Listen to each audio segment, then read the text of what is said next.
إن الحمد لله نحمده ونستعينه ونستغفره ونعوذ بالله من شرور أنفسنا ومن سيئات أعمالنا من يهده الله فلا مضل له ومن يضلل فلا هادي له أشهد أن لا إله إلا الله وحده لا شريك له وأشهد أن محمدا عبده ورسوله لا نبي ولا رسول بعده أما بعد قال الله تعالى في القرآن الكريم أعوذ بالله من الشيطان الرجيم يا أيها الذين آمنوا اتقوا الله حق تقاته ولا تموتن إلا وأنتم مسلمون وقال صلى الله عليه وسلم اتقوا الله حيثما كنتم وأتبع السيئة الحسنة تمحوها وخالق الناس بخلق حسن فإن أصدق الحديث كتاب الله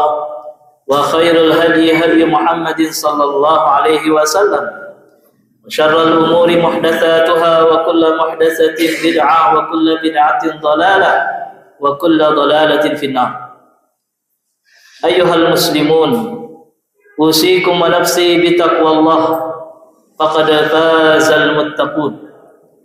Hadirin sidang Jumat Masjid Jami' At-Taqwa yang dimuliakan oleh Allah Subhanahu wa taala. Alhamdulillah, kita panjatkan puji dan syukur kita kepada Allah atas nikmat sehat, nikmat harta, nikmat waktu luang, dan nikmat di mana Allah masih memberikan kita usia dan diberikan kita taufik untuk mengisi usia kita dengan ketaatan kepada Allah Subhanahu wa taala. Kita bersyukur di siang hari ini kita ditakdirkan untuk duduk di rumah Allah, di masjid Allah untuk melaksanakan ibadah salat Jumat. Di mana saudara-saudara kita di tempat yang lain karena disibukkan dengan urusannya masing-masing belum sempat untuk bisa melaksanakan ibadah salat Jumat berjamaah. Salawat dan salam semoga tercurahkan kepada baginda Nabi besar Muhammad sallallahu alaihi wasallam, di mana beliau mewasiatkan kepada kita semua untuk selalu menjaga ketakwaan diri kita kepada Allah. Kata Nabi sallallahu alaihi wasallam, ittaqullah, bertakwalah kepada Allah. Haitsuma kuntum, dimanapun kalian berada, di tempat yang sepi, di tempat yang ramai, hati ini harus selalu senantiasa bertakwa, takut kepada Allah Subhanahu wa taala. Wa atbi'is sayyi'atal hasanata tamhuha, dan ikutilah setiap perbuatan buruk, setiap perbuatan dosa harus ditutup dan diikuti dengan perbuatan yang baik, agar perbuatan yang baik ini menutupi perbuatan yang buruk. Wa khaliqin nasa bi khuluqin hasan, dan bergaullah dengan manusia, dengan orang lain dengan akhlak yang baik. Salawat dan salam juga semoga tercurahkan kepada keluarga Nabi sallallahu alaihi wasallam, kepada para sahabatnya, pada para pengikutnya, dan kita pun semoga mendapatkan rahmat dan ampunan Allah Subhanahu wa taala. Hadirin sidang Jumat yang dimuliakan oleh Allah Subhanahu wa taala. Ada dua hal yang menjadikan sebab penyalahgunaan terhadap harta, di mana harta ini merupakan salah satu nikmat Allah Subhanahu wa taala yang Allah berikan kepada hamba-hambanya agar manusia bisa mengisi kebutuhannya dan juga bisa menjadi kekuatan untuk melaksanakan ibadah kepada Allah Subhanahu wa taala. Dan harta ini harus digunakan di jalan Allah Subhanahu wa taala dalam hal-hal yang ma'ruf, dalam hal-hal yang dibolehkan menurut syariat agama kita. Dan ada yang harus diwaspadai oleh kita semua, dua hal yang menjadikan harta itu disalahgunakan. Yang pertama adalah israf. Apa itu israf? berlebih-lebihan di dalam menggunakan harta. Sebagaimana dijelaskan oleh sebagian para ulama, al-israfu huwa sarful amwal fi ma yanbaghi zaidan ala ma yanbaghi. Israf itu adalah menggunakan harta sesuai dengan kebutuhannya, tetapi berlebih-lebihan, lebih daripada yang dibutuhkan. Itulah yang namanya israf, dan tercela dan dilarang oleh Allah Subhanahu wa taala. Sebagaimana dijelaskan di dalam Al-Qur'an, kulu washrabu wa la tusrifu. Makanlah kalian, minumlah kalian, dan jangan berlebih-lebihan. Kita tahu bahwa perut kita kebutuhannya terbatas. Jika cukup dengan hanya satu piring, jika berlebihan melebihi porsinya, maka itu disebut dengan israf. Kita minum, jika berlebihan dalam hal minum, itu pun disebut dengan israf. Jadi menggunakan harta itu melebihi kebutuhan yang kita butuhkan, maka itu disebut dengan berlebih-lebihan di dalam menggunakan harta. Jika sikap ini terus dibiasakan, maka dia tidak akan bisa mengatur harta itu dengan baik. Bahkan dia bisa habis harta itu untuk hal-hal yang sebenarnya tidak penting, yang sebenarnya tidak bermanfaat. Contohnya adalah di dalam sisi penampilan. Sebagian orang-orang yang terpapar faham hedonisme, faham materialis, lebih mementingkan gaya hidup, yang seharusnya penampilan itu cukup dengan sekian ratus ribu, dia malah membeli aksesoris penampilan melebihi dari kebutuhan.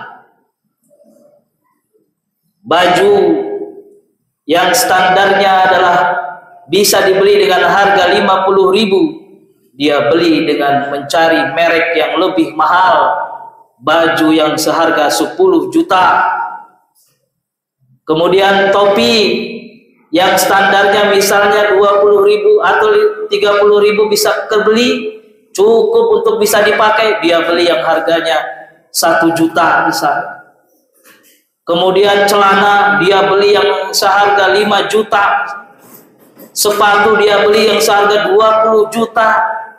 Padahal esensinya di dalam Islam, penampilan itu hanya cukup menutup aurat dan juga sesuai dengan kebutuhan dan tidak sombong.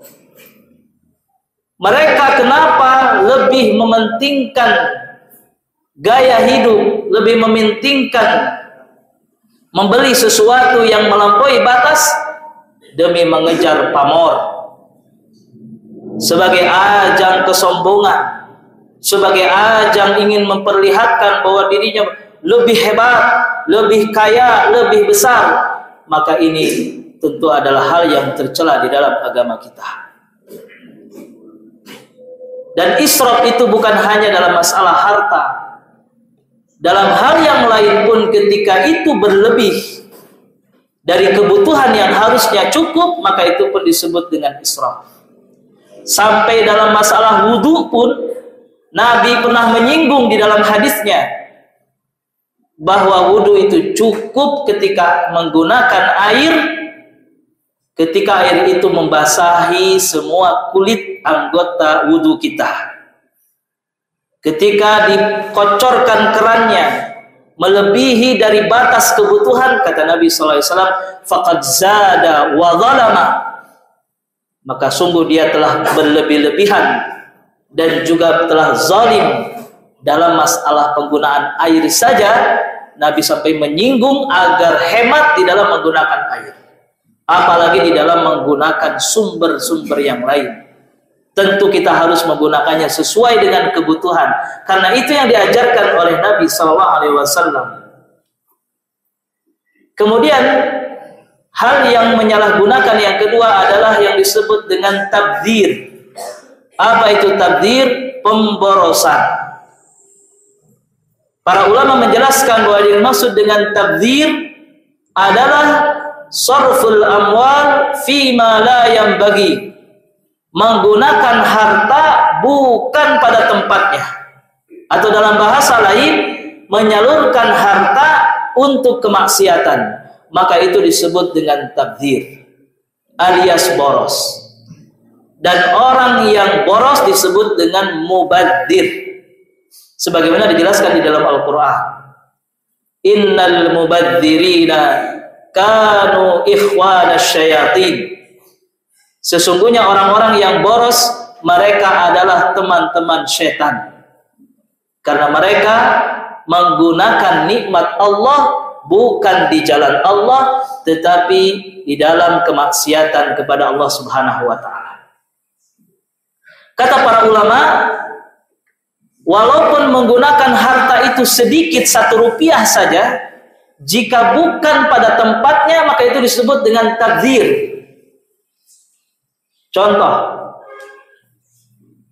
anak-anak muda di jalanan yang dimana mereka jauh dari hidayah Allah Subhanahu wa ta'ala, bergelimang dosa dan maksiat, di mana mereka mengajak teman-temannya membeli botol untuk meminum minuman keras, misalnya patungan seorang, walaupun nilainya sedikit, hanya 10.000 saja misalnya patungan beli, tapi itu adalah jalan yang haram, sesuatu yang dilarang oleh Allah Subhanahu wa ta'ala, khamar, maka itu pun termasuk dengan tabdzir. Jadi bedanya antara israf dengan tabdzir, israf adalah berlebih-lebihan menggunakan harta melebihi dari kebutuhan di dalam hal yang tidak terlalu penting, dalam hal yang tidak terlalu urgen dan tidak terlalu bermanfaat. Tetapi tabdzir adalah menggunakan harta bukan di jalan Allah tapi di jalan kemaksiatan. Itu bedanya antara tabdzir dengan israf. Lalu apa solusinya supaya harta kita maslahat, supaya harta kita bermanfaat, bisa menghasilkan pahala di akhirat nanti, supaya harta itu tidak sia-sia, tidak habis tanpa ada hasilnya? Kata para ulama, harta bisa disalurkan dalam 3 hal, yang insya Allah harta itu akan menjadikan berkah bagi kita. Harta itu akan semakin bertambah. Yang pertama adalah, salurkanlah harta itu untuk kebutuhan keluarga kita, untuk memberikan nafkah kepada istri dan anak kita. Itu yang lebih utama, yang harus kita berikan haknya kepada istri dan anak kita. Berapa ukurannya? Dijelaskan di dalam Al-Quran. Liyunfik dzu sa'atin min sa'atih. Hendaklah kalian berinfak kepada keluarganya sesuai dengan kemampuannya. Jika ia memiliki harta yang banyak, harta yang lebih, maka berikan secukupnya. Jika dia tidak memiliki harta yang cukup, maka berikan semampunya, tidak harus memaksakan diri. Faman qudira alaihi rizquhu falyunfik mimma ataahu Allah. Barang siapa yang disempitkan hartanya, disempitkan rezekinya, maka berinfaklah sesuai dengan kemampuannya. Yang kedua, harta itu disalurkan untuk zakat yang wajib. Ada zakat harta, ada zakat fitrah. Zakat harta di mana harta kita sudah sampai pada nisab, pada ukuran takaran wajib zakat, maka harus dikeluarkan sesuai dengan kadarnya. Ada yang 2,5%, ada yang 10%, ada yang 5%, tergantung zakatnya apa. Apakah pertaniankah, atau peternakankah, atau harta usaha dan seterusnya. Baru kemudian setelah selesai harta zakat wajib dikeluarkan untuk zakat wajib, prioritas berikutnya adalah sedekah yang sunnah-sunnah. Itu yang ketiga. Seperti menyumbang pembangunan masjid, menyumbang untuk pembangunan pesantren, memberikan bantuan kepada saudara-saudara kita, dulur-dulur tetangga-tetangga kita, kita makmurkan orang-orang yang dekat dengan kita, maka itulah tahapan-tahapan di mana kita menggunakan harta kita di jalan yang benar, jalan Allah Subhanahu wa taala.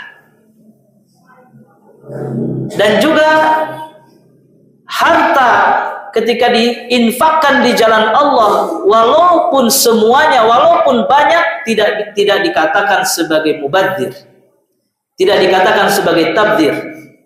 Jadi jika harta itu disedekahkan atau digunakan untuk hal yang bermanfaat, untuk hal yang penting, walaupun banyak jumlahnya, walaupun besar, tidak dikatakan sebagai berlebihan atau tidak dikatakan sebagai boros. Sebagaimana Abu Bakar As-Siddiq radhiyallahu anhu pernah menginfakkan semua hartanya kepada Nabi sallallahu alaihi wasallam untuk perjuangan Islam, supaya banyak manusia yang mendapatkan hidayah, mendapatkan taufik, mendapatkan kenikmatan iman dan kebahagiaan hati dekat dengan Allah Subhanahu wa taala dan lebih mengenal Allah Subhanahu wa taala. Mudah-mudahan khutbah singkat ini memberikan pencerahan kepada kita semua agar kita cerdas di dalam menggunakan harta kita. Jangan sampai kita terbawa gaya hidup orang lain, terbawa apa yang sedang tren sekarang ini. Cukuplah kita mengikuti jalan yang sudah digariskan oleh Rasul sallallahu alaihi wasallam, karena itu adalah jalan keselamatan yang akan mengarahkan kita kepada jalan yang lurus, jalan yang diridhai oleh Allah Subhanahu wa taala. Barakallahu li wa lakum fil Qur'anil Karim wa nafa'ani wa iyyakum bima fihi minal ayati wa dzikril hakim. Aqulu qawli hadza wa astaghfirullah li wa lakum innahu huwal ghafurur rahim.